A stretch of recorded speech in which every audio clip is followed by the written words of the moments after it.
Hello, welcome to Into the Light. I'm your host, Adina Movana. Today we have Steven Jahn.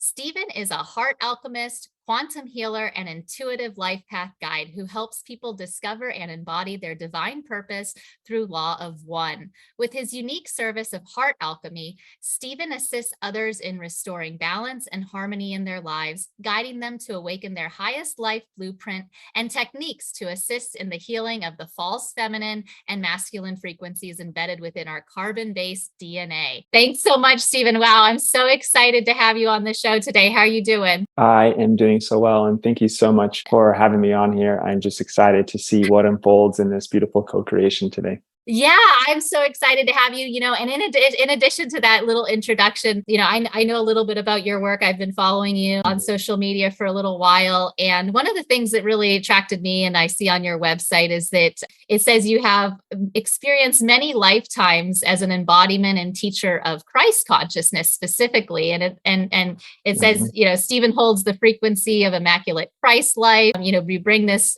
Christ consciousness awareness to humanity, as well as all of the other, heart alchemy and quantum healing work that you do. So I'm so excited to start learning a little bit more about these topics with you today. Yes, me too. This is, as stated on my website, this is such a dear subject to my heart. So yeah, I'm excited to see what comes forward. Awesome. Yeah. So to start off, why don't we talk about a little bit about what some of these things mean? Because a lot of our listeners are probably new, to things like, I've had some guests talk about like quantum energy healing and a little bit of that, but what about heart alchemy? Is it like, I think that's the theme that I saw a lot about your work, and I don't really know. I know what a heart is and I know alchemy, but what are those two things together really? Yes, thank you.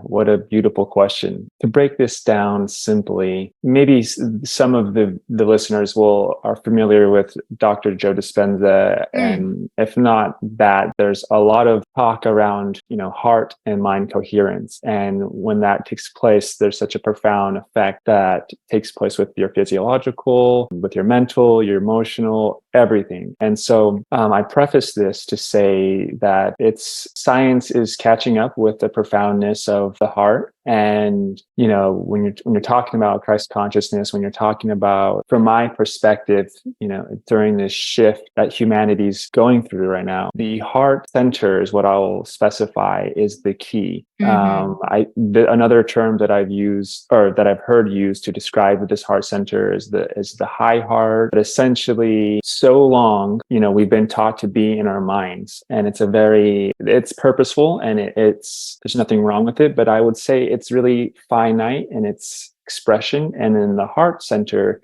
it's infinite. This is the space where everything and nothing can be accessed. And this is really from my experience and what I do in my sessions, this is the gateway for healing, for every time I'm connecting with someone to speak or before going into a session, I center myself there and I make sure that all of my thoughts, emotions, and actions are stemming from the heart. So heart alchemy it's really so multifaceted to try to describe, but I feel like in that nutshell explanation will give you an idea of that no matter what the circumstance is being approached, let's say in a session, everything is coming from the heart center, aka the gateway, the access to our I am presence or our core essence or our soul, our true essence. So that way you can access the infinite and limitless wisdoms and healings and so forth to meet the situation where it's at. Wow. Yeah. I hear a lot about like healing of the heart, or like even in my background, as a Muslim, I have read books like Purification of the Heart by Sheikh Hamza Yusuf is one that I think of. And, it's all about, purifying our heart in ways where eliminating I would say like these lower ego-based problems or afflictions. Is that pretty much right from what you say? Yeah. Yeah. Kind of where our mind, sometimes like we're too much in our mental mind state. So yeah, balancing the mind and the heart sounds like it really resonates with our healing and spiritual journey, right? Yes, yes, yes. Yeah. And is that also where we start talking about the distorted feminine and distorted masculine energies coming Mhm, in? Because I feel like, that's another common theme, right? Is we mhm. have these distortions. So can you talk a little bit about what, how that connects to this work? Yes, it does. Another beautiful question. When you talk about healing these distorted masculine and feminine energies, or as I call it, the false masculine and false feminine energies, Mm, at the core of it is self-love. mm, There's many facets to it, but so an act of this self-love and the act of balancing these energies is coming to the heart center, as you so beautifully put it. It's like when we are in our ego, oftentimes we are solely in the mind, and it's so finite in our thinking, and the mind is what creates all of this, the fear closed in scenarios upon approaching something. And so when you're coming into the heart center, not only are you accessing the infinite wisdoms and healings and so forth, but you're coming into a place where you can really peel back the layers and take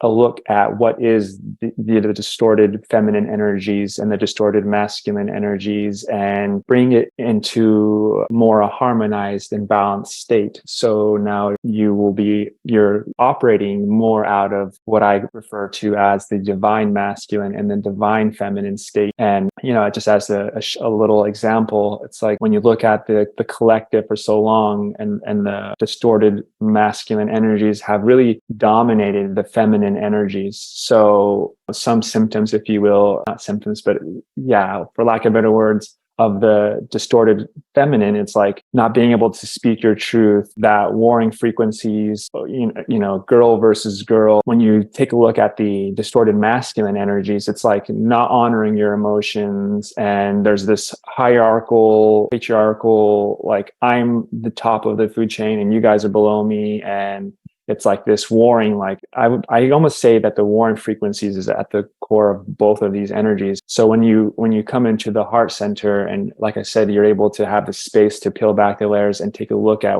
where we have been participating in these. The heart center is like this soft space for you to start to implement. For instance, if you have the false and distorted feminine energies, this is just one aspect of it, and you have a fear of public speaking. mhm. You could have many timeline or past lives with being shut down because of this false energy. And so when you, rather than being in the mind and overthinking like, oh, I'm gonna freeze up, I'm gonna, not say the right things, you just come into the heart center and you breathe, and you do whatever you need to do to drop into your heart center, and you'll see just in that it's easier for you to start to speak. And just in that simple act alone of being in the heart and being able to speak your truth, in that case, public speaking, you're already doing some alchemy of healing that distorted feminine energy to stepping more into that divine feminine energy. And same could be said for the masculine, but obviously in a different example. But yeah, that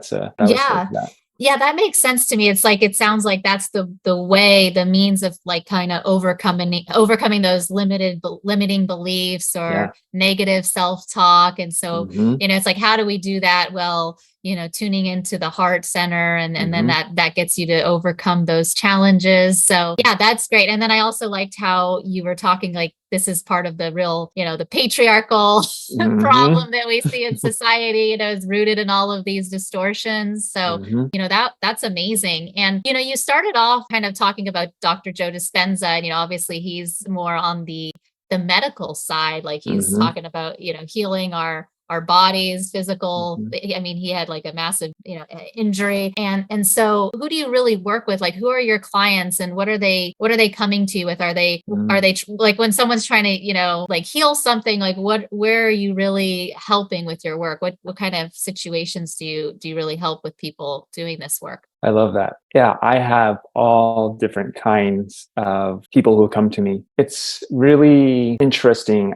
So in a nutshell, you could say that what I do is I help people get past the mental, emotional, and other blocks of going within to finding their core essences. So more often I have people who are, lost in this world, or, who don't have a sense of joy or direction or passion. And they're just in that cycle of just eat, sleep, work, eat, sleep, work. And, there's nothing wrong with that, because it's all beautiful experiences we came here to experience. But for those of us who are waking up, we know there's more out there for that. And there have been a few cases with people who've had ailments as well, some entity removals, so I've had a sprinkling of all kinds of things. But the journey of my service, how I see more recently during this shift and that humanity is going through, I personally feel and resonate with, and as always, for all who's listening, take what resonates with you and throw the rest out, is we are shifting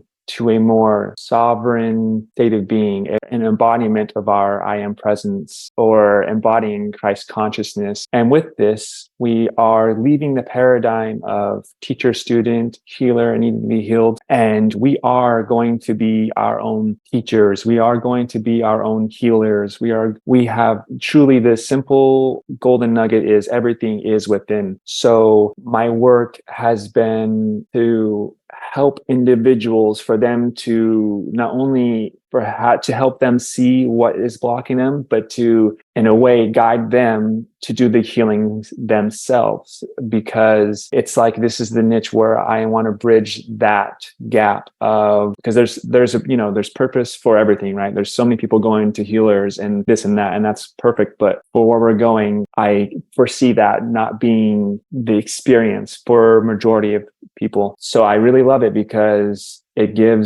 really gives a sense of confidence to the individual, a sense of sovereignty, a sense of like, wow, I am more than just this physical expression here on earth at this time. I am, profound. I am love. I am light. And so that's what I've seen more of recently. Yeah, that's amazing. Cause I know, in Islamic tradition, we have a saying, there's no intermediary between you and God. Right. And so you're what you're talking about is a lot in the spiritual communities, there's a lot of this, false gurus, or people, false shamans and things, that people are trying to follow, and then cults develop. I don't know.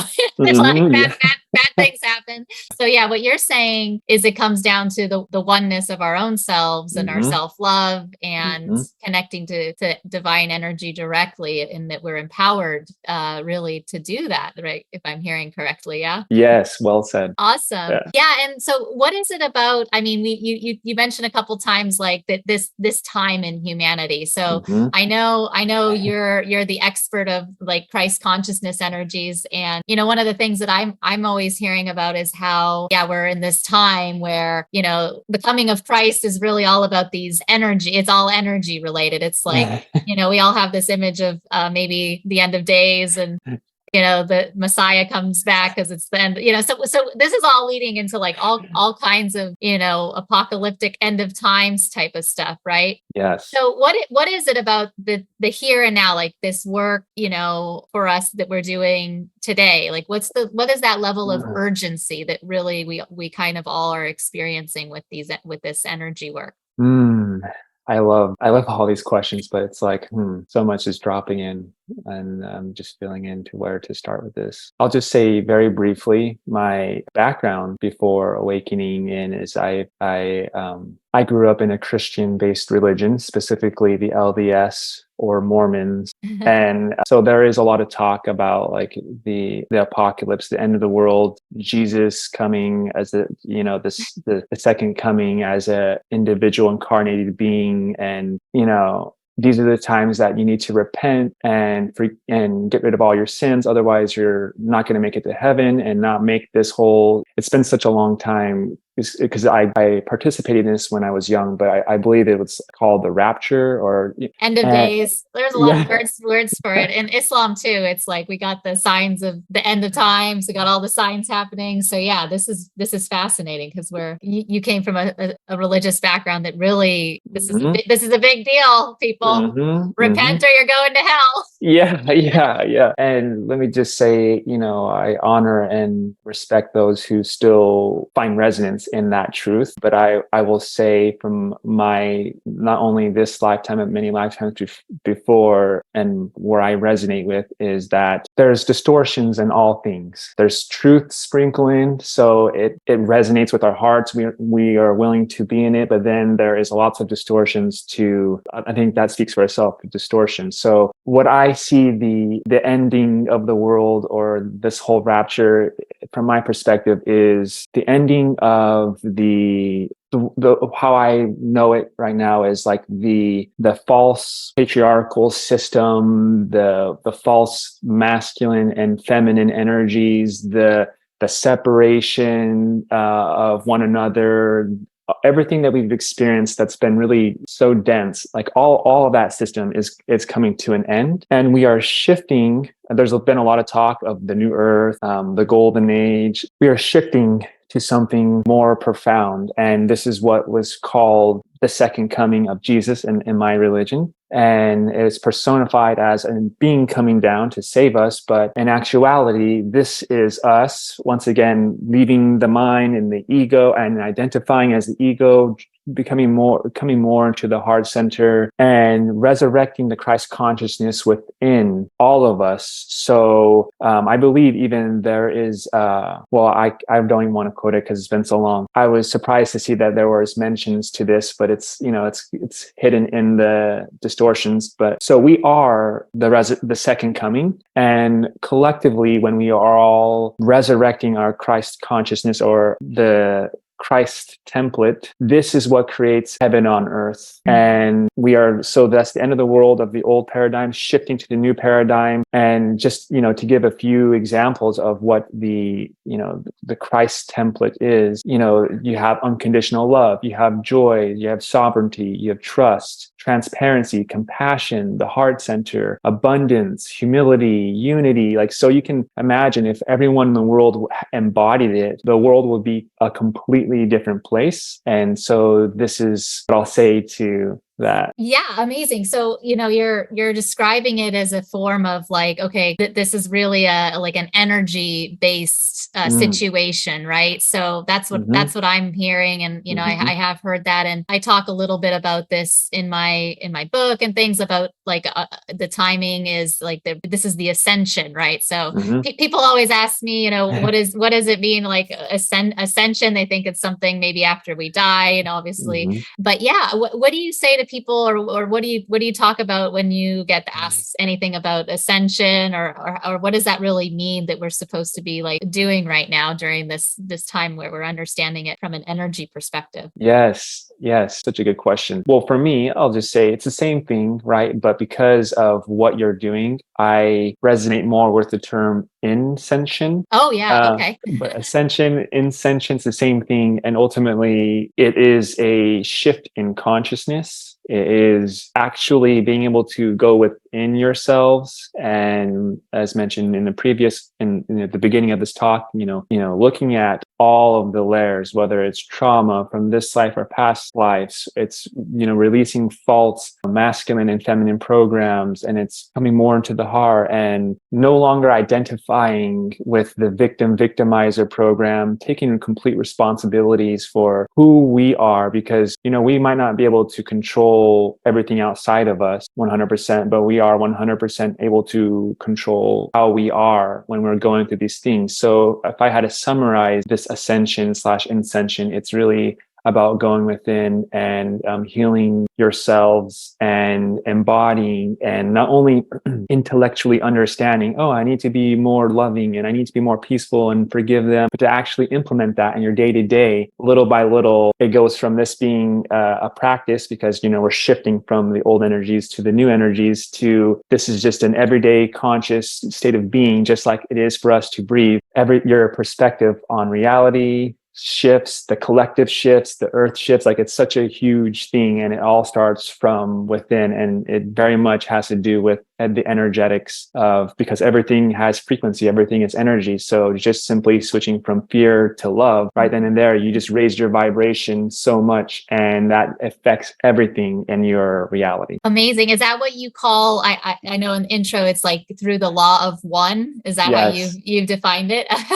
The law of one, yeah, I'm specifically referring to, because part of this ascension and ascension is that you realize that we are all one. And when you go to your core essence, and the way I perceive things and what I understand this is that it really is, people can use the word God or source or what, the universe, however you want to describe it. But for me, it's source, and it's just, everything is source, and it's fractalized itself to infinite possibilities, experiencing itself to infinite ways. So you're an expression of source. I'm an expression of source. Even though I'm Steven and you're not Steven, that's the illusion, but we are one. We are the same, at the core. And you don't have to get caught up in that. It's simply that when I interact with another being, I know this is another expression of me. So I'm going to treat it with unconditional love. It's just how I want to be treated. Yeah. So that's, it's, you said like, that's the meaning behind like the illusion of separation, right? Yes. Yeah. And that's interesting because you also, that's how it ends up working, where we're doing like our mirror work, right? Through our interpersonal relationships, right? So like, it's like being reflected back at you, what you're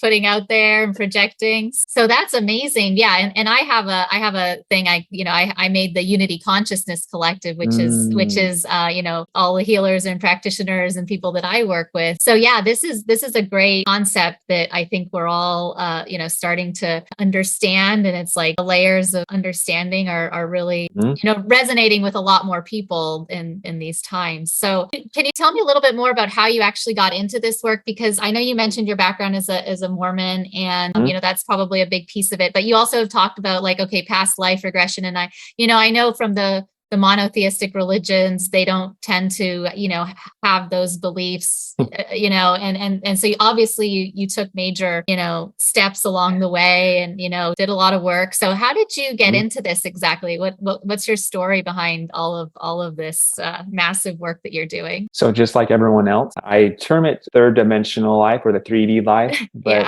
I'll keep it simple and say that like everyone else, I was working, eating, sleeping, going to school, in this loop, and autopilot. Yes. And it basically took, for me, I was married, and that's an interesting story of itself, getting married because of religion and like their rules and regulations, but getting divorced, right? And then I think not everyone hits rock bottom, but most of us, I believe, have like this rock bottom moment where it catalyzed us to really awaken, as I would term it, start to search for something more than what is out there. And after this divorce, I really started to look at all areas of my life, and it actually, what took place one day, it's so funny to even talk about this because it seems like a whole lifetime ago. I was playing video games, sitting on the couch, and then next thing you know, I had no awareness of what yoga was or meditation or any spiritual work, and I completely went into this meditative state. Like I took off my headphones, turned around, I went into a meditative posture. Obviously, I didn't know this at that time, but now that I have the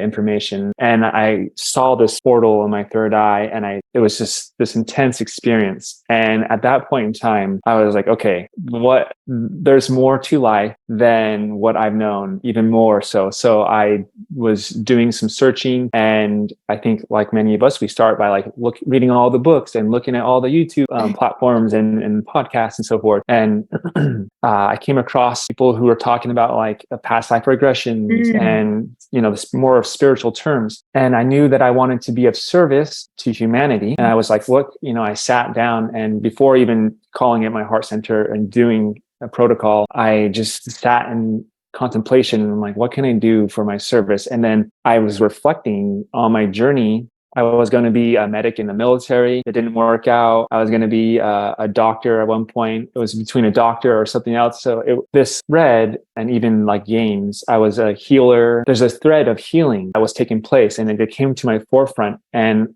I came across, it's called a aura practitioner, but she went to Dolores Cannon and was a QHHT practitioner. So it's essentially, because I know a lot of people are not familiar with it, is that it is similar to QHHT, which involves past life regressions and entity removals and all that. And I started there. And as my journey continued to unfold inward, I took what resonated and left out what didn't. And I have what I have today, and meeting everyone where they're at with what all the bag of tools that I acquired. Amazing. Yeah, you had so it started off with sort of a supernatural and unexplainable mystical experience, and that led you, and I think a lot of us, obviously, we have certain traumatic events, like you said, where we are hitting rock bottom or things are happening. Like myself, I was actually also married at 18, and I had a 14-year marriage and 2 kids, and then a divorce. And, I think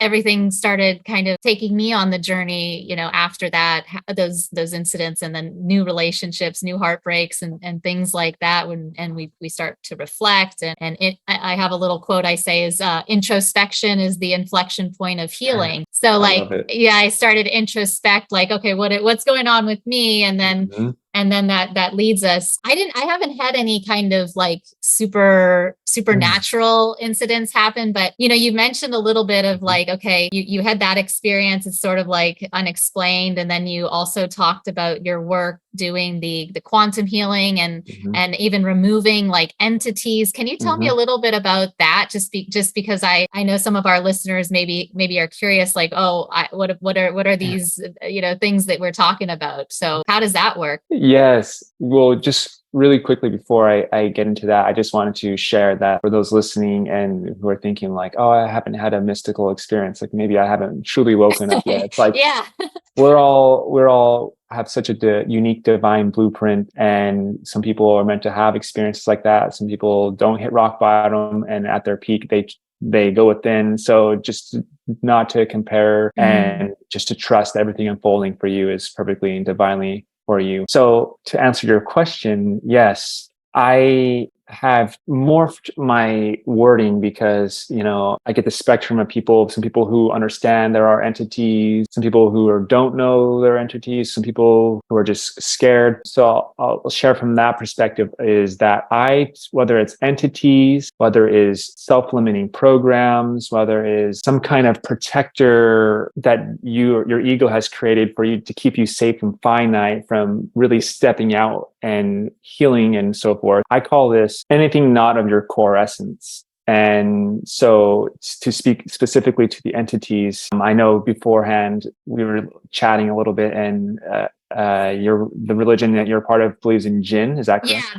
Yeah, I have some talks about, people having like jinn problems is kind of where I started trying to figure out what that meant. So yeah, I don't know. It sounds like it might be the same kind of negative vibrational base energies or entities. Yeah. Yes. Yeah. What I would like to say is sometimes, most of the times, to not get in a fear-based state when we're talking about this, and perhaps if you feel like you are one like this, staying neutral, because I'll touch on this. When I've done the quantum healing aspect and before the removal, I found interestingly sometimes that there has been contracts made, and I know that doesn't make sense. Like, why would we want to have a contract with an entity in me and like for an experience to take place? Which basically catalyzes the individual who has it to want to heal from it. That means like for instance, if they were constantly angry and bitter and it was due to some jinn problem or entity problem, well, because of that experience, they were constantly like seeking, anger management solutions and like, how can I find peace? How can I find wellness? And then it leads to a quantum healer if they have the skill set, and then they remove the entity, but it comes to find out like, that was agreed upon, and now they're ready to transition into the light. And it's really, I've seen it so a beautiful aspect of that whole experience. But ultimately, the entities are oftentimes they're in the energetic bodies. When you get into the physical, mental, emotional, and I just keep it simple and say spiritual bodies Mm-hmm. come in through because we've lowered our vibration, whether it is through trauma, whether it's we're constantly, like I used to drink a lot, so I know like Oh, when you're drinking, you're basically creating a portal for, you're lowering your vibration and creating a portal entryway for like vibrational beings, in this case entities, to come through, and since there's a matching frequency, latch on, and you have entities.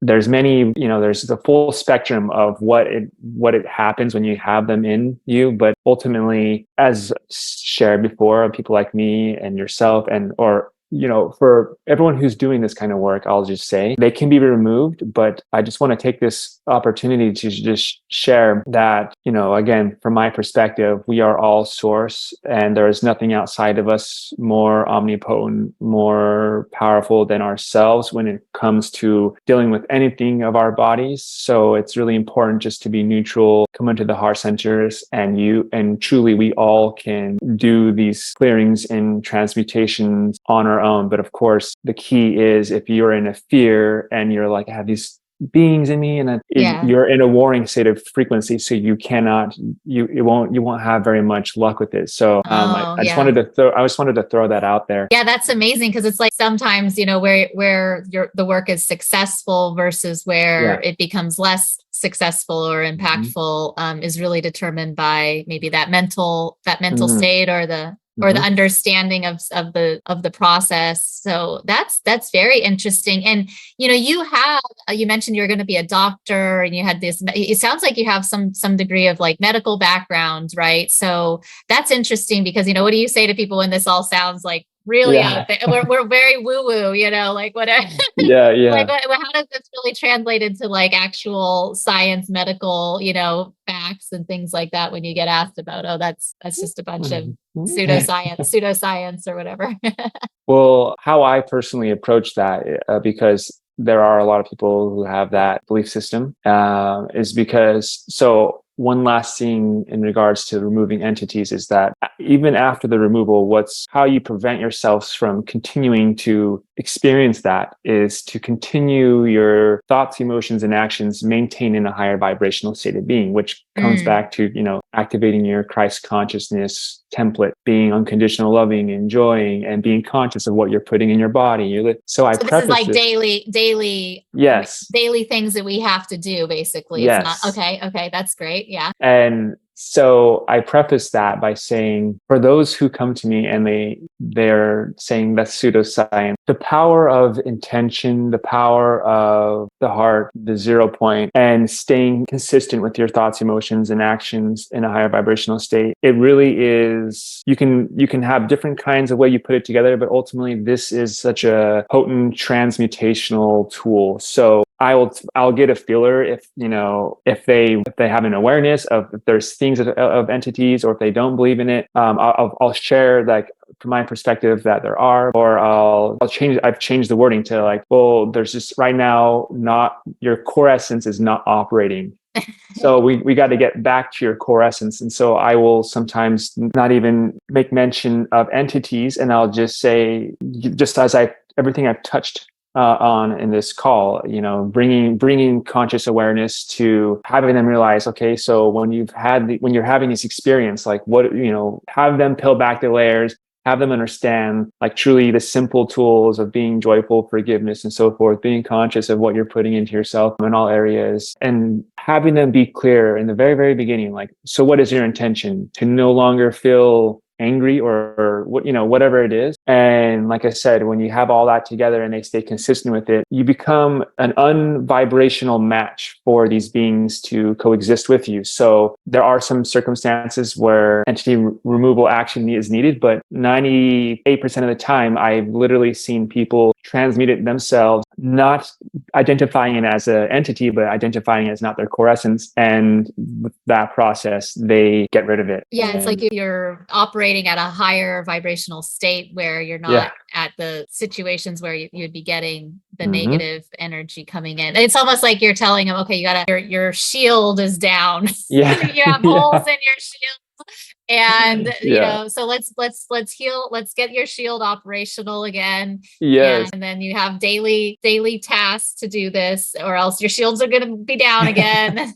More bad stuff will happen. I get that. Yeah. That's amazing. Yeah, I love that. So it sounds like, you're working with people. So are you doing like primarily one-on-one work, or are you doing group coaching? Like what are you really Mm. focused on right now in your practice and where you're going, for right now? Yeah, thank you. So right now I do a mixture of things. It's, Uh-huh. on one-on-one, I create group courses, and I also do, podcasts Hmm. and things of this nature, sharing, the wisdom that I've experienced to aid individuals on their ascension or ascension journey. But yeah, ultimately it's groups and individuals, and whether it can be an intimate one-on-one, finding out like what your purpose is on this planet, or removing the blocks to having complete abundance and optimal, your fullest health potentials, to, like I said, creating courses of, where I go deeper into, what is Christ consciousness? What are all like the layers of it? And how can you practically apply each layer? And like just recently, I released a course of balancing the divine masculine and feminine, and identifying the false masculine and feminine. So yeah, it's all of it can be found at my website. Okay, yeah, I was gonna just ask, like, if someone is listening to this and they like what they're hearing and it's resonating and all of that good stuff. Yeah, where do our viewers, listeners kind of find you? Or on social media, or I know you have a Mm. website. Mhm. What's the best thing to do? So my website is the best place to go, Mm. and it's awakeningsourcewithin.com, and there you'll have a link to my YouTube channel. And if it's not fixed yet, my Facebook is linked there as well. But anyone listening is more than welcome to reach me however they can, whether Facebook, email, or my website. Amazing. Okay, yes, and obviously I'll have all those links underneath our episode. So yeah, any final thoughts for our listeners, or things that Mhm. you like to leave with before we wrap up here for today? This was amazing, by the way. I'm so excited that that we got so much information. Yes. Yeah, I agree. This has truly been such a treat. Yes, there actually has been two things coming in. And one, there's something to be said as it's not what you're doing, it's how you are when you're doing it. Oftentimes, when we're shifting or we're ascending or ascending, we know we need to be taking action and being more spiritually, whatever it is that we feel like we need to be doing. If you're doing it from a sense of like lack, like, oh, I need to be doing this because I need to be bringing in the money, or I need to be doing this because, I need to be doing something.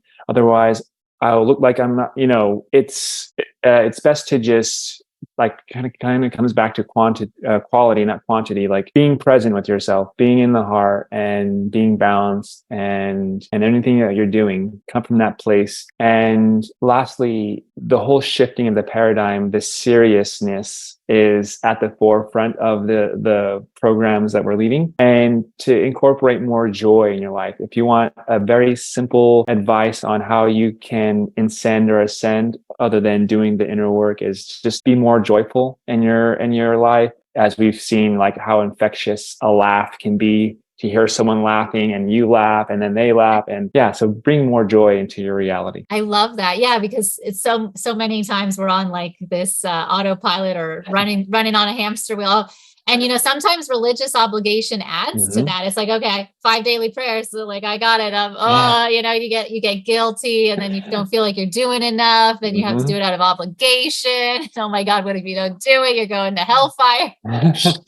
So I get that, because we want to really eliminate those feelings and do things from a place of joy and abundance, Mm-hmm. and Mm-hmm. and gratitude, and that's really what works. So I love that. It's not about how many rules you follow, or what Yes. ticking all the. Yes. It's about this other thing that's happening. And Mm-hmm. this is amazing. Yeah, I'm on a mission of awareness for exactly that. And I love that this is so aligned. And I think we all have something to learn from everything you said, Stephen. Thank you so much. Mm.